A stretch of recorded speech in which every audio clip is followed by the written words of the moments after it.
Ça y est, il est sorti, Megalopolis, le film de Coppola. Le film, je vous le dirai dans la partie contexte, mais avec de nombreux rebondissements dans sa création. On a bien cru qu'on pourrait jamais le voir, hein, que si on n'était pas allé le voir à Cannes, il sortirait peut-être jamais. Exactement. Et est-ce qu'on aurait dû ne pas aller le voir? C'est ça la question à laquelle on va essayer de répondre lors de ce nouveau spoiler alert. On va vous spoiler le film, mais est-ce qu'on va réussir à le faire? Encore faudrait-il qu'on ait compris quelque chose.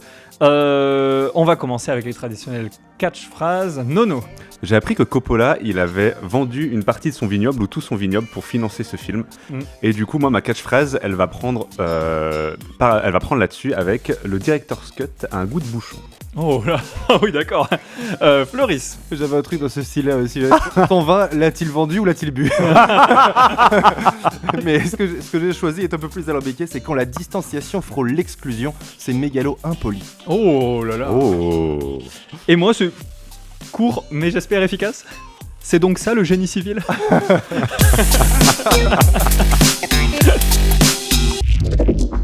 Bon, un petit peu de contexte. Beaucoup, évidemment. s'il vous plaît. Il en faut. J'ai 4 pages de contexte, une ligne d'analyse. Donc non, c'est quand même un film, voilà, ça fait 40 ans qu'il est dans les cartons quand même. Voilà, Coppola, il commence à y réfléchir depuis Apocalypse Now. Film déjà qu'il a rendu complètement zinzin dans sa caboche, comme on dit dans le milieu. Voilà, il est refusé par les maisons de prod. Il a coûté 120 millions hors marketing à faire. Comme vous l'avez très bien dit, il a mis sa fortune personnelle en jeu sur ce film. Une partie tout du moins, parce que quand on dit il a vendu ses vignobles, tu dis ça doit aller, c'est pas grave, au pire il perd cet argent, il devrait quand même s'en sortir dans la vie. S'il le met, c'est qu'il est capable et il a plus rien à prouver, mais je pense qu'il a quand même mis beaucoup de billes dans ce film pour que ça se fasse. Voilà. Bon, pour l'instant, sur le sol américain, c'est les seuls chiffres qu'on a, 4 millions. Voilà, 4 millions. Ouais. Depuis hier, c'était 1,8. Les chiffres ajustés ce matin, c'était 4 millions. Bon, il devrait pas se rembourser. Même à l'international, c'est quasi impossible. Donc on ne sait pas, pas au cinéma, mais film de plateforme par référence. Enfin, je sais pas combien des plateformes peuvent s'arracher ce film-là, parce que mine de rien, je pense que personne n'a envie d'aller le voir au ciné parce qu'on te prévient depuis des semaines et des semaines que c'est difficile à comprendre. Par contre, il a généré une telle curiosité que je pense que sa valeur marketing est quand quand même pas négligeable. Après, on verra. Moi, je vois bien Apple je pense TV pas que Netflix l'achète 100 millions. Moi, je vois bien Apple TV aller dessus. Je vois que c'est ce genre de proposition premium qu'ils essaient de montrer et ils sont pro-art. En tout cas, dans le marketing, c'est ce qu'ils disent. Est-ce qu'ils l'auraient pas déjà annoncé? C'est ça qui est bien. Non, ils ont rien. Ouais, personne n'a voulu l'acheter en fait pour l'instant. Mais ils ont trop peur. Enfin, même on remercie le Pacte qui le distribue en France. Mais c'est vrai que c'est un film à prendre avec des pincettes. Du coup, pour revenir un petit peu sur la vie de Coppola, c'est un réalisateur de génie. Tout ce qui touche, ça ne se transforme pas en or. Mais par contre, tout ce qui touche est le fruit d'une réflexion artistique. Et c'est un peu ce qui va ressortir dans le film d'ailleurs. Il a connu la faillite de nombreuses fois par le passé. Il a été obligé de faire des films de commande, notamment un film en 3D pour les parcs d'attractions Disney, Captain EO avec Michael Jackson. C'était lui qui l'a réalisé. Peut-être un bon film, non? Je l'ai pas vu moi, mais ça se trouve, ça se trouve c'est son meilleur. Mais en tout cas, voilà, il a flirté avec la. Alors, il est mégalomane, mais il a flirté aussi avec la folie, la dépression nerveuse pendant le tournage de Apocalypse Now, qui est réputé comme étant l'un des tournages les plus chaotiques de l'histoire du cinéma. Sa propre femme a tourné le making-of et on est ressorti un film, l'enfer de ce tournage, à voir vraiment. En tout cas, il sait que faire un film, c'est de l'art. Et c'est se jeter dans le vide. Et c'est un petit peu ça. L'intro du film, déjà. C'est l'intro du film. Est-ce qu'il sait que faire un film, c'est ça? Ou est-ce qu'il se vit, lui, comme un artiste de génie et que donc, du coup, tout ce qu'il fait, peut-être y compris son vin d'ailleurs... est délicieux. Voilà. C'est ce qu'on va essayer de voir. Alors, pour finir quand même avec la critique, pas la critique par le contexte, pardon, c'est un artiste complet. Il est producteur, il est scénariste et réalisateur. Il fait tout, toute sa vie. Il a travaillé sur de nombreux chefs-d'œuvre, dans de nombreux films. Et du coup, Megalopolis, c'est un film dont l'accouchement a été douloureux. Le tournage a été très dur. Beaucoup de membres de l'équipe ont quitté le tournage en cours de route en disant que c'était, je le cite, c'était comme voir... alors ça, c'est un membre de l'équipe anonyme qui dit... c'est la fameuse équipe anonyme. Exactement. Qui nous dit c'était comme voir un accident de train se passer jour après jour, tout en sachant très bien qu'on aurait pu l'éviter. Tout le monde a en tout cas essayé de l'éviter, mais on voit le tournage partir à volo comme ça. Il y en a qui partent et il y en a aussi qui sont virés par Coppola. Je crois qu'il a viré toute son équipe VFX qui, dans un film de telle ambition, est quand même pas anodin. Dire, bon, vous savez quoi, partez. Barrez-vous. Mais surtout, alors ça c'est l'anecdote que j'adore par rapport à ce film, Coppola, il voulait que toute sa famille dorme à côté du tournage, Du coup, il a dit, bon, ce motel là-bas désaffecté, je le rachète, on va faire des travaux, on va y dormir. Du coup, en parallèle du tournage, il gérait les travaux de son hôtel. Est-ce que c'est compté dans le budget du film? Alors, je sais pas. Alors en tout cas, c'est lui qui l'a acheté. Alors qu'il suffisait que sa famille attende la projection pour dormir. Et en tout cas, alors là, je vous traduis à la volée ce qu'un de ses assistants disait. Quand il est arrivé à Atlanta, il cherchait un logement pour toute sa famille. Il trouvait rien. Du coup, il a acheté un drive-in qu'il était en train de rénover. Les bruits de construction ont duré pendant tout le tournage à partir de 6h du matin. Et quand son assistant a demandé à Coppola, mais comment tu gères le tournage? Et ça, il dit, c'est pas différent que de gérer un film. Tu dis aux gens ce qu'ils doivent faire et tu fais en sorte qu'ils le fassent. Ce qui est pas pas complètement faux. Mais Ouais. c'est vrai que du coup, tu te parasites ton propre film. Je sais pas. L'hôtel a été terminé quand le film est sorti. C'est ça, mais Ils sont maintenant dans l'hôtel sur un lieu de tournage où il n'y a plus personne. Mais je trouve que c'est intéressant parce que de faire un film sur un architecte qui fait tout pour créer un bâtiment et lui-même. En étant lui-même un architecte. Voilà, c'est Une intéressant. forme de mise en abîme. Il est peut-être là le génie de ce film, dans le making-of qui en sortira. Le génie civil dont je parlais au début. C'est beau. La fameuse critique, ça y est, on est parti, on va essayer d'en sortir quelque chose de ce film. Nono, qu'est-ce que tu as pensé du film? Ça va être compliqué, mais quel bordel ce film. C'est déjà le bordel dans ma tête. Enfin, je le pensais. Et quand j'ai vu ce film-là, je me suis dit que finalement, ça va en fait. Christian Je suis d'Aspect. pas un esprit. Vraiment, il m'a perdu dès le début en fait. Ça va trop vite dès le début. On te présente tous les personnages en même temps. On change de scène à tout bout de champ.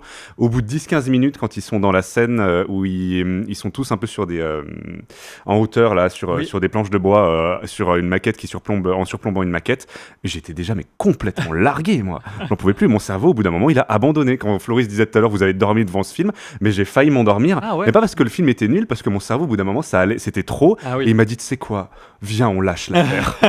Mais encore un peu. Viens, on dort un peu, on se repose là. On a tout épuisé. Je veux dire, le cerveau, il consomme 20 à 30% de mes ressources. J'avais plus rien là, il consommait 120%. Et du coup, qu'est-ce qui C'est t'a un peu ma perdu? vision. C'est les rapports entre les personnages. C'est vraiment tout en fait, c'est les rapports entre les personnages, le fait qu'on saute un peu vraiment du coq à l'âne entre chaque scène. C'est vraiment, ça m'a fait l'effet de l'art contemporain. En fait, c'est vraiment, tu regardes une œuvre d'art et t'y comprends rien, mais t'essayes quand même. Le truc, c'est que j'ai l'impression, tu vas me dire Floris ce que t'en penses aussi, mais j'ai l'impression qu'on comprend ce qu'il veut dire en surface, mais par contre, pourquoi il le dit comme ça?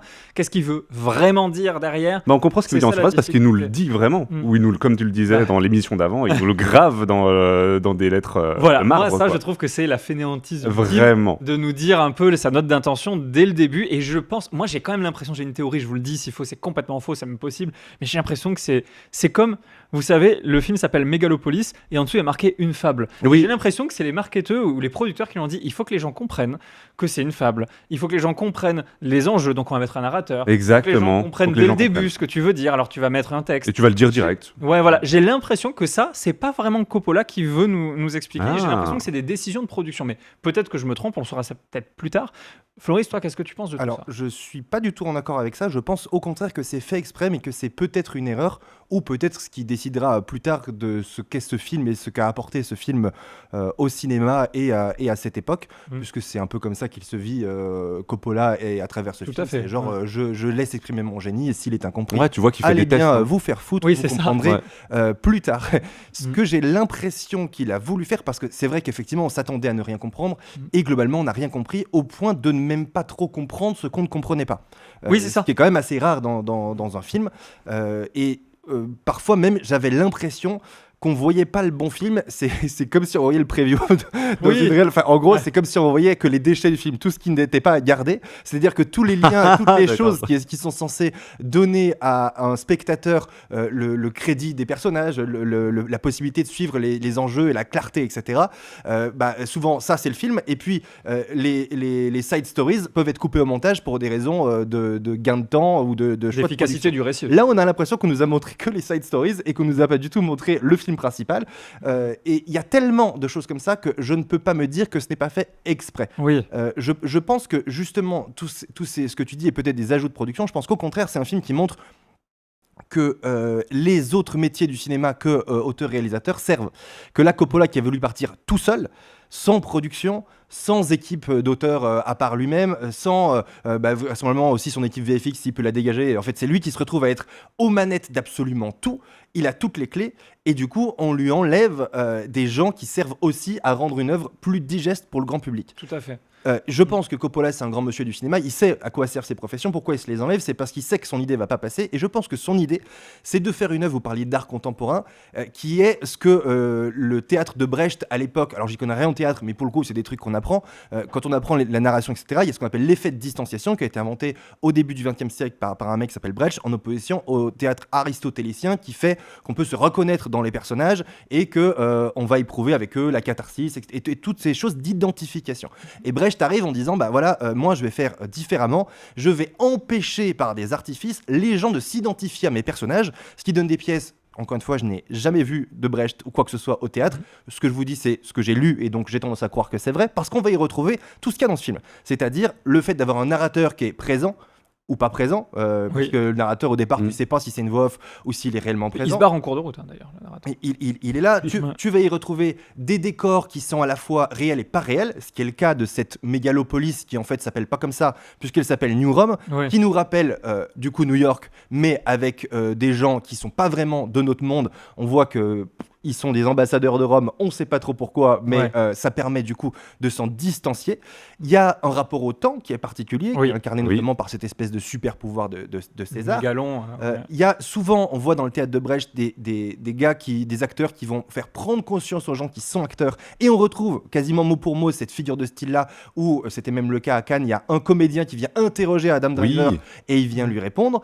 Il y a toutes ces choses, tous ces petits artifices-là, j'en avais noté d'autres, il y a les cartouches aussi qui font partie de ce théâtre-là, où les gens viennent dire au public ce qu'ils ont, ces petites apartés, ce monde complètement abstrait, et puis généralement, l'idée de ça, c'est de faire en sorte que les gens ne s'identifient pas, pour qu'ils puissent se dire, ok, je ne peux pas être passif dans ce monde qui a un problème généralement social, il faut que je m'empare de l'art ou de ce que moi je peux faire en tant qu'homme, pour le mettre en mouvement, et pour pouvoir en faire quelque chose. Et c'est la thématique de ce film-là. Je pense que le point de vue de base de Coppola, c'est de dire, notre civilisation est au bord du précipice. Ça, il le dit bien. Exactement. Et pour le faire, il faut se bouger le cul. C'est-à-dire qu'il faut que chacun y prenne sa part, puisque vraisemblablement aucun des personnages de ce film ne va vraiment y arriver. Et c'est difficile de s'identifier à qui que ce soit.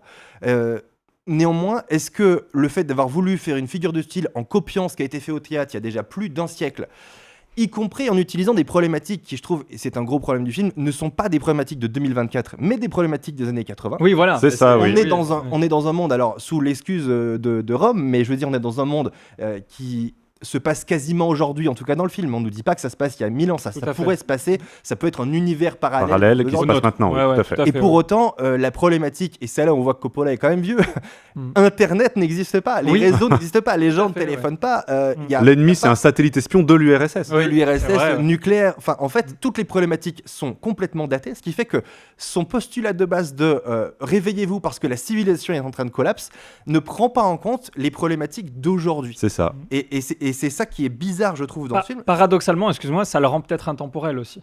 En se détachant de certaines problématiques contemporaines et en le mettant avec New Rome, ça permet de faire un récit qui parlera peut-être dans 30 ans, 40 ans aussi, parce que c'est une métaphore, ce satellite. Ça peut être l'IA, ça peut être un Covid, ça peut être tout. Ce satellite. Oui, mais le fait de l'avoir fait comme ça montre que finalement, est-ce que moi, j'ai dû, déjà qu'en tant que spectateur, par ces procédés de distanciation, on m'empêche de rentrer dans le film. Si en plus, les problématiques qu'on m'expose ne sont pas celles auxquelles je me sens exposé, ça participe au fait que je m'en sens complètement exclu de ce film-là. Parce qu'aujourd'hui, les problématiques civilisationnelles sont les problématiques cœur de notre monde, qui en plus est en guerre. Et en fait, ce film, il a été imaginé dans les années 80 par Coppola, à l'époque où ces problématiques n'existaient pas, et à l'époque aussi où c'est une époque pré-11 septembre. C'est pour ça que le film a été abandonné pendant près de 10 ans. Parce qu'il a tourné, je crois, une trentaine d'heures d'images avec un autre réalisateur de New York, en prévision de faire ce film, alors qu'il en a tourné d'autres qui étaient des films de commande, en se disant, je vais faire ça, c'est mon New York, etc. Et puis, d'un coup, il y a les attentats, et là, il se dit, je peux plus faire le film. Mais pourquoi ? Parce que ça casse son point de vue initial,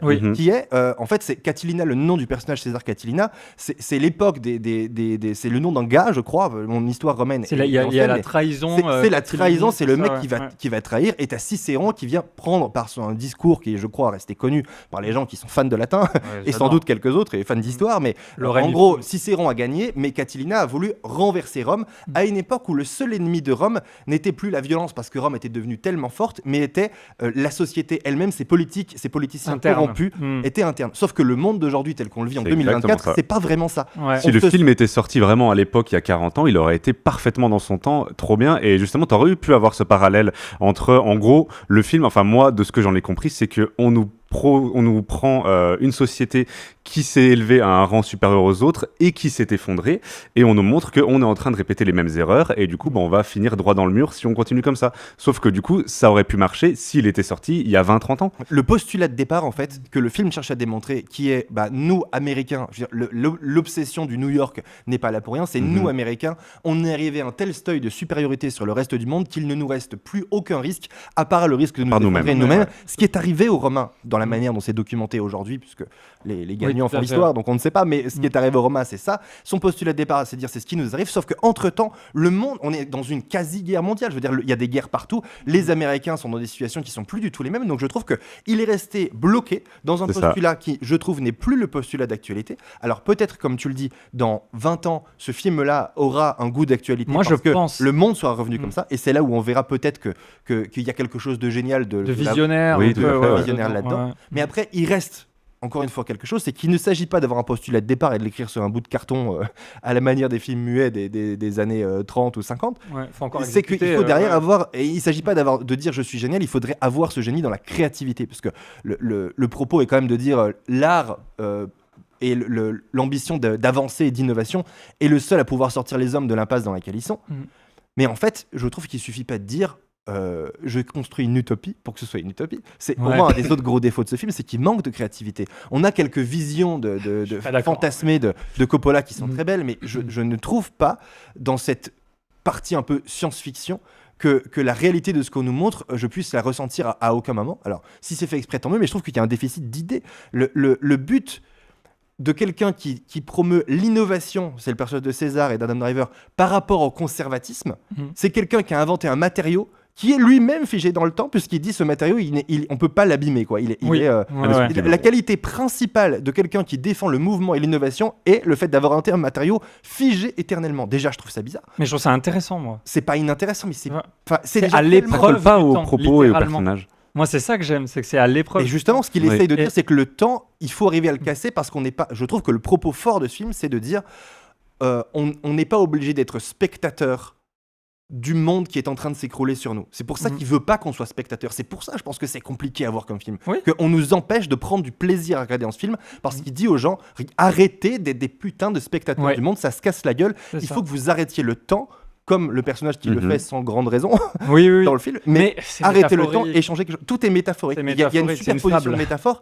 Mais moi, un des défauts, c'est, voilà, je vous l'ai dit, le postulat de départ, et aussi que le monde qui devrait me faire envie, c'est-à-dire par contraste avec le monde statique de cette ville qui ne veut que se renouveler à travers l'argent et les casinos, etc., de Giancarlo Esposito, qu'on voit dans un énième rôle de méchant qui ressemble à tout le monde. Oui, malheureusement. Et encore, il a plus de nuances que dans ses derniers rôles. Peut-être, mais il faudrait qu'il fasse une pause et qu'il joue autre chose. Qu'il change au moins de lunettes. Juste change de lunettes. T'es le même. Je trouve que représenter le mouvement avec ce côté un peu presque ridicule d'un tapis roulant d'aéroport qui dit voilà, on peut aller hyper vite, c'est l'hyperloop de merde, quoi. Vraiment, j'ai pris l'hyperloop à Las Vegas, ça va plus vite que ça, alors même que c'est un projet complètement faux. Parce que là, ils vont à 10 km/h, grand max. Mais oui. Grand max, alors il dit c'est un peu une démo, mais enfin, il n'y a rien de très. Je trouve qu'il n'est pas très enthousiasmant, ce personnage. Moi, je pense, alors excuse-moi, Floris, de te couper, je pense que t'es un poil. Et que les gens, généralement, sont un poil trop dans le littéral pour analyser ce film. Là, il y en a tellement pas. Analyse dans la couche, dans la 3e ou 4e. Je pense que, en fait, moi, mon avis est assez opposé au tien. Je pense que, et c'est contre-intuitif, mais je pense que Coppola est extrêmement humble à travers ce film. Alors, je sais que ça n'a pas du tout... Ouais.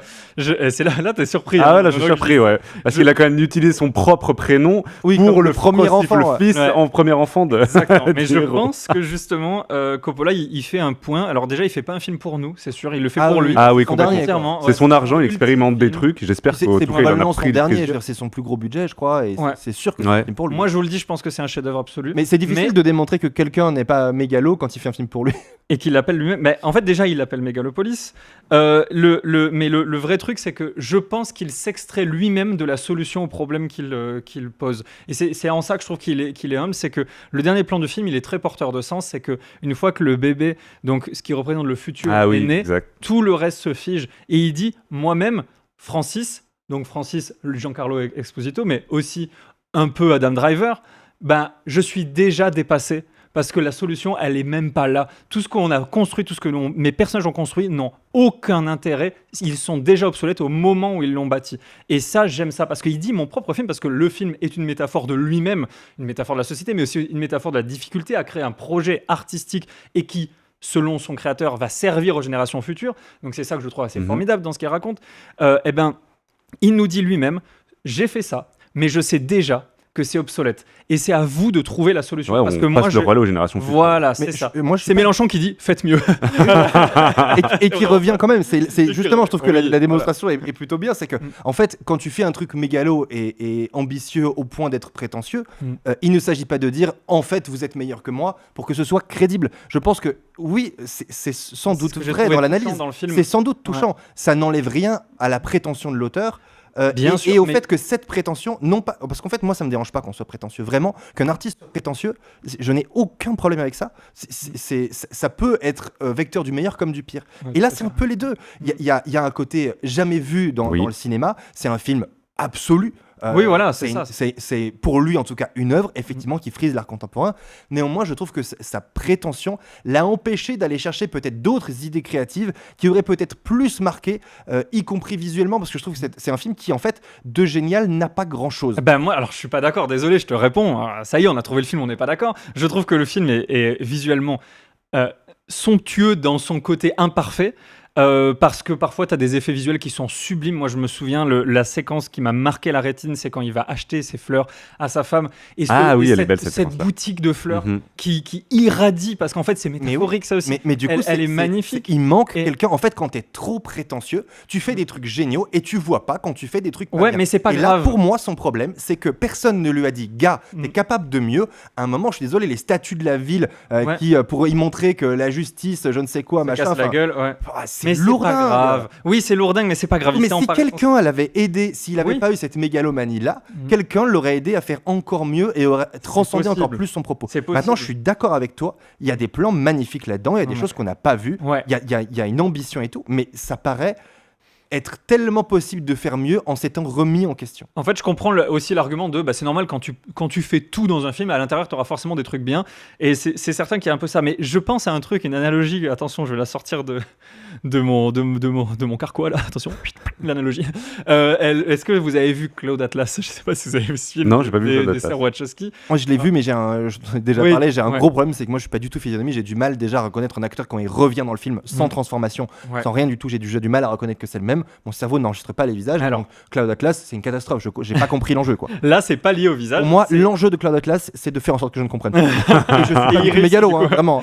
Alors la réalité, c'est donc Cloud Atlas, à un moment, alors on nous raconte une histoire, et plus tard dans le film, on nous raconte comment cette histoire est adaptée dans le futur avec des codes du cinéma que les sœurs Wachowski imaginent.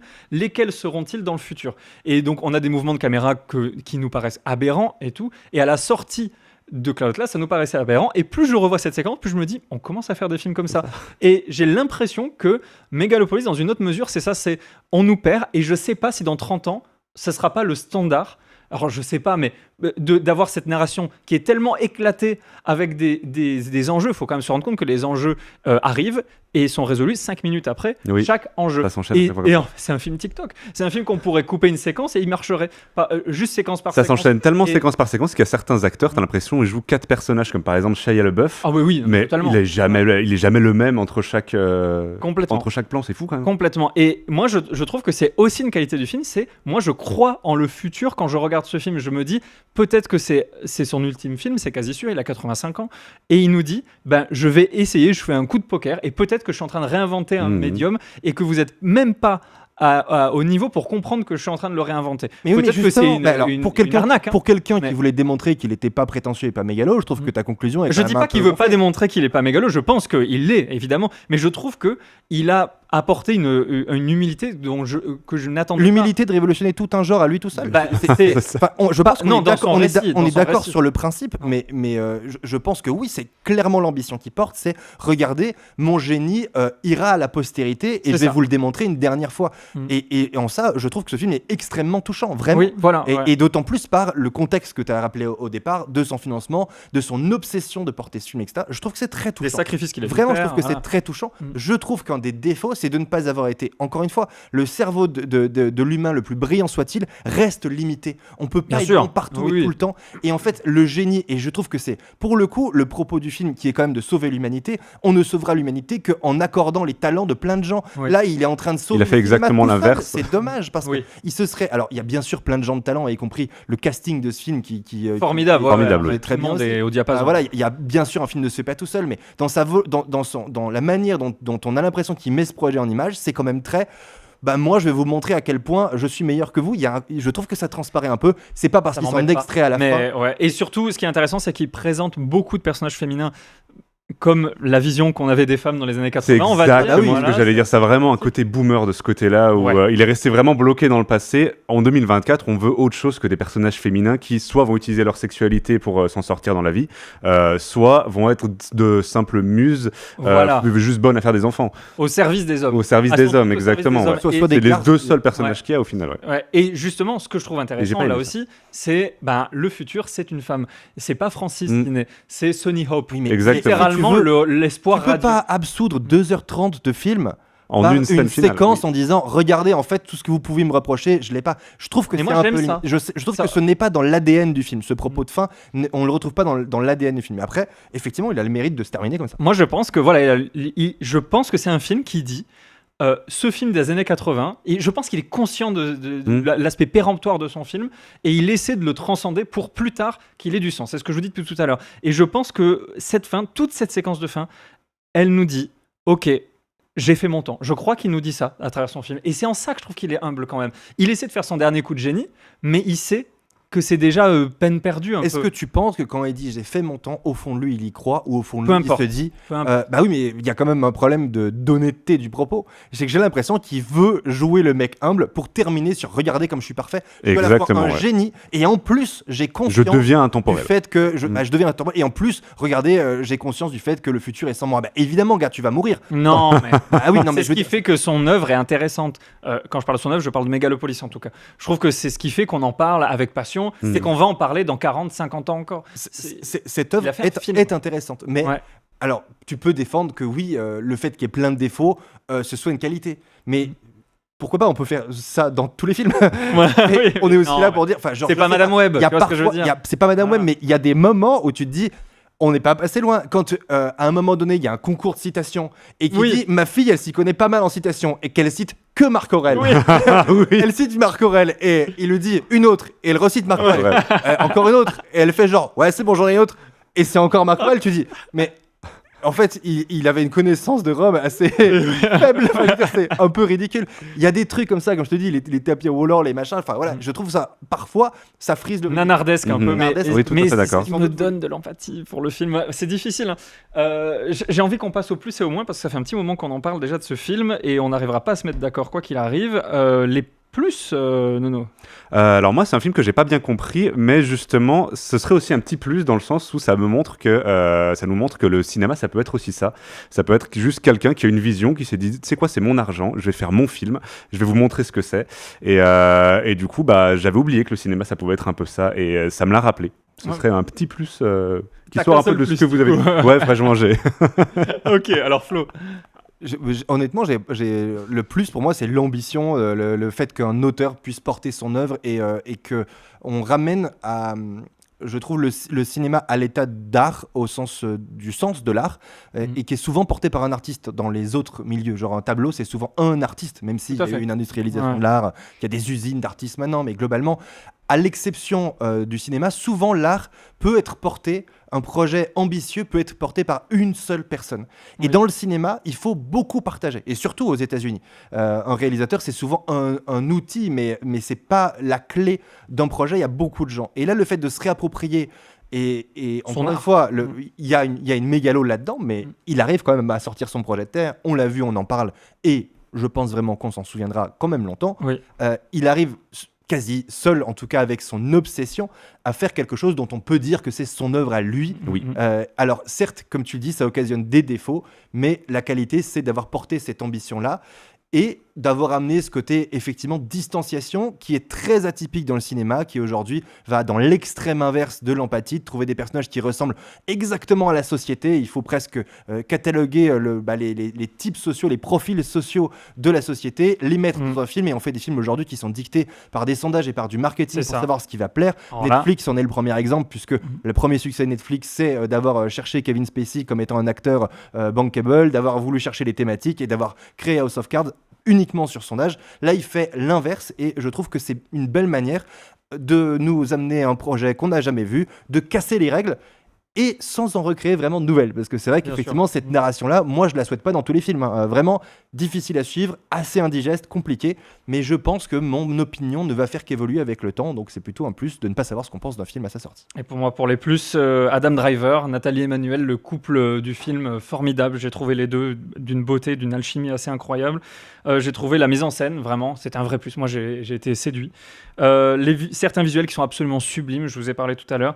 La séquence d'intro que j'ai trouvée parfaite en elle-même, elle tient, elle est formidable avec ce Adam Driver suspendu, il y a de l'art là-dedans. Et comme vous l'avez dit, et je le dis aussi, c'est le plaisir de voir un artiste concrétiser sa vision. Pour moi, les moins, et ensuite je vous donnerai la parole pour les moins, c'est l'écriture pompeuse en poulet, on dirait vraiment un petit peu trop self-conscious, je sais pas trop comment on dirait, mais voilà, il se fait plaisir, il s'est enlevé des cotes, comme on dirait dans le milieu. La métaphore est trop peu subtile et en même temps trop cryptique. C'est les deux, je trouve. Vraiment, il y a une morale lourdingue, mais difficile à savoir si c'est vraiment ça qu'il a voulu dire. Mais exactement. Du coup, c'est quand même un et c'est un plus et un moins, je sais pas. Moi, je l'aurais mis dans les moins quand même, parce que voilà. Et la musique, j'ai trouvé assez quelconque. Ah oui, je retiendrai pas la musique de ce film. Ouais. Voilà. Surtout qu'on avait vu Emilia Pérez avant, donc autant dire que la musique, c'était tout pris la place. Je t'avoue que j'ai voulu faire un truc sur la musique, je ne me souvenais absolument pas. Voilà. Mais il y a un truc, moi, qui s'était rarement passé dans mon cerveau en regardant ce film, c'est que j'ai oublié énormément de choses, parce que je crois que j'étais dans une forme de survie. C'est qu'il fallait que j'accroche pour pas être complètement mis de côté de ce film, qui cherche à tout moment à me foutre de côté. C'est pour ça que je parlais d'exclusion au départ, en me disant accroche-toi. Mine de rien, ça sert le propos. Si le propos est de dire c'est à vous de vous prendre en main, et ce n'est pas l'empathie pour des personnages de fiction qui va sauver un monde au bord du précipice. C'est quand même une réelle qui se transcende son propos. Mais du coup, Flo, comme tu as la parole, pour les moins, tu as quoi d'autre ? Pour les moins, je pense le principal moins, c'est le fait que ça ne colle pas à ma vision pour le coup de la réponse à la problématique évoquée par ce film, qui est que on ne se sortira de l'impasse qu'en travaillant ensemble et en utilisant les cerveaux de tout le monde, et non pas en étant dans des clans irréconciliables, non pas en voulant faire tout soi-même. Je suis complètement contre le mythe des années 80 de l'homme providentiel, du patron providentiel notamment, qu'on a beaucoup et qu'on utilise encore aujourd'hui on a l'impression qu'Elon Musk, typiquement dans la société d'aujourd'hui, un homme tout seul sait tout faire. Ce n'est pas vrai. C'est l'ensemble du génie de plein d'hommes qui savent travailler ensemble, et peut-être qu'un a une vision plus importante que les autres et sait les faire travailler ensemble. Mais je pense que le salut de notre société au bord du précipice, notamment pour des problématiques climatiques, ne se fera pas parce qu'un homme a décidé que le réchauffement climatique n'existe pas ou que la guerre n'existe pas, mais par un ensemble de gens qui accepteront de travailler ensemble. Et c'est ce que n'a pas su faire Coppola dans ce film et dans sa production. Ça se sent parce qu'il y a plein de défauts qui auraient pu être compensés par l'intelligence des autres, et je trouve que c'est dommage, ça casse un peu la magie qui allait être opérée. Je suis entièrement d'accord, et justement ça rejoint un des défauts que j'ai trouvé ce film beaucoup trop bordélique. Moi, je comprends parfaitement les gens qui sont sortis de la salle, parce que déjà, comme disait Floris, on t'exclut. C'est trop difficile à suivre, et je pense que s'il n'avait pas viré certaines personnes qui auraient pu rajouter un peu plus de cohérence au récit, peut-être que justement on aurait eu un film différent. Et encore une fois, je pense que c'est un parti pris. C'est une figure de style de narration qui s'appelle l'effet de distanciation, qui est faite pour. Maintenant, comment on pouvait peut-être dire aux gens c'est fait après. Exactement, oui. Il aurait fallu. C'est difficile, vraiment. C'est vraiment difficile, ouais. Mais le gars s'est payé un exercice de style, et franchement. Quand tu as de l'argent, je pense, enfin vraiment, moi ça me touche. Ça rejoint vraiment mon moment, c'est que ça n'empêche pas aussi de pouvoir, comme tu disais, dire à la personne qui regarde le film que tu vas expérimenter un peu ça, quoi. Essayer de te le faire comprendre. Et puisque tu as la parole, Nono, tu peux enchaîner avec ta note. Ma note, elle va être elle va être faible, parce que j'ai vraiment rien compris en film, et j'espère que, comme tu disais, ce sera peut-être un futur Speed Racer de Sir Wachowski, où dans le futur on me dira mais Arnaud, mais t'avais rien compris, ce mec était évidemment un génie, voilà pourquoi. Et du coup moi je mets 2,5 sur 5 en espérant que le futur me fera mentir. Floris. En sortant de projection, je pense que j'aurais mis aussi 2,5 sur 5 parce que, mine de rien, j'avais rien compris, j'étais un peu en colère et j'avais quand même été séduit par des choses visuelles que je n'avais pas vues et j'avais trouvé que malgré tout, pour un film qui manque à ce point de cohérence, comme tu dis, dans la narration telle qu'on a l'habitude de le voir, m'avait finalement tenu en haleine assez longtemps. Donc il manquait plein de choses, mais en même temps par rapport à tout ça, j'avais quand même tenu bon et j'étais quand même content. Et plus ça va, plus j'augmente ma note. J'en suis aujourd'hui à peu près à 4 parce que je trouve que c'est un film qui est rare, qui est touchant par la personne qui le fait et qui souhaite le faire plus que tout. On l'a déjà dit plein de fois ici, mais l'art, c'est quand même faire un truc et ne pas pouvoir faire autrement que de le faire. C'en est encore un exemple probant. Coppola, il ne pouvait pas mourir sans avoir fait ce film. Il en avait besoin, il l'a fait exactement comme il le souhaitait. Il est plein de défauts et c'est pour ça que c'est pas un 5. Pour moi, c'est assez loin d'être un chef-d'œuvre. Il y a beaucoup de trucs que j'aime pas, mais malgré tout, je pense que je m'en souviendrai longtemps. C'est une véritable expérience cinématographique et donc ça vaut le coup d'aller le voir. Je suis plutôt d'accord. Alors moi, je me suis noté, c'est complètement absurde de noter un tel film. J'avais envie de mettre 5, j'avais envie de mettre 0. Je savais pas où aller. T'es un peu Letterboxd. Et du coup, ouais, c'est ça. Je suis Letterboxd.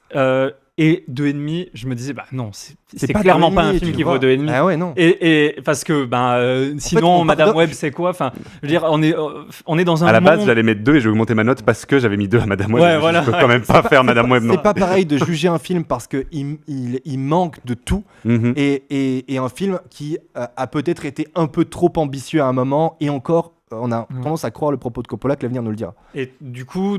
Je suis arrivé à 3,5, c'est ce que mon cerveau me dit, mais mon cœur me dit 4 également. J'avais noté les deux et suite à notre débat, du coup. J'ai des points de cœur que j'ai pas souvent dans le cinéma. Ouais, vraiment. Et là, les points de vraiment, cœur, habituellement, je donne des avis très rationnels. Là, il nous a eu quand même là-dessus, donc c'est 4 également. Vous avez vu, cher public, les 4 là au fond, que c'est un film qui définitivement divise. Qui divise pour au final arriver à la même note. Bah ouais, pour nous, mais tu vois, tu es aussi l'exemple que voilà, ça accroche pas avec tout le monde et c'est tout à fait normal. Il y a des gens dans notre salle qui se sont barrés vraiment on a une des scène gens d'amour qui est une des autres thématiques de ce film. Tout à fait, qu'on a pas forcément. J'aimais assez bien les scènes d'amour justement où il était sur l'horloge ou la scène où il est sur des poteaux suspendus là, je sais pas comment ça s'appelle, des poutres. Les poutres, exactement. Poteaux suspendus. Ça veut dire qu'il est temps qu'on arrête, les amis. Je vous ai dit qu'il m'avait baisé le cerveau. Et j'ai hâte du prochain film de construction et de génie civil. Parce que c'est quand même une thématique hyper rare. Mais oui, c'est vrai. En tout cas, on ne sait pas ce que ça va donner dans le futur, mais dès maintenant, vous pouvez vous abonner, partager, commenter, nous donner votre analyse du film, nous dire que notre analyse est complètement à côté de la plaque. Ça, c'est ce que vous savez faire généralement, donc je vous laisse faire ça.